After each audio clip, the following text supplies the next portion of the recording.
So the CBC has announced that effective immediately, they refuse to allow any viewer comments on stories involving Aboriginal issues. Just no comments at all.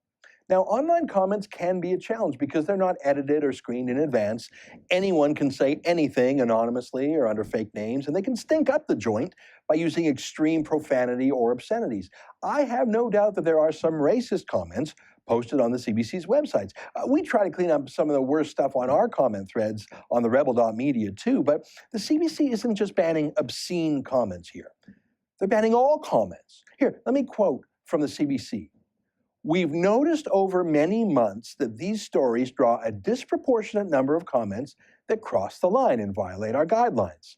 Some of the violations are obvious, some not so obvious. Some comments are clearly hateful and vitriolic. Some are simply ignorant," unquote. Hang on, so it's not just obscenity and racism that's banned? It's if someone has the wrong emotion, if they're really mad or hate something, or if they're, quote, simply ignorant. So you have to pass some sort of official test and get all the right answers as judged by the CBC before you're allowed to comment on Aboriginal affairs? Look, I don't like anti-Aboriginal racism, like the Indian Act, for example. I hate the Indian Act. It takes away legal rights, civil rights, human rights, takes them away from Indians based on their Indian status. That's racism. Now, I just said I hated that racist law, so I guess that means my comment wouldn't be allowed on the CBC because I had the wrong emotion. They'd probably say I'm ignorant too, even though I've spent many years following Aboriginal issues, and I truly believe the Indian Act is a problem, and that Indian chiefs and councils are a democratic problem and a financial problem, but the CBC probably thinks that view is ignorant. So they're just shutting it all down. So Canadians have to accept the official line from the CBC passively, no feedback. Oh, by the way, this obviously applies to Aboriginal commenters too. If an Aboriginal has a point of view that isn't the official CBC point of view, they can't comment. The CBC loves talking to the official people, the chiefs. No one is too corrupt for the CBC, including Teresa Spence of Attawapiskat.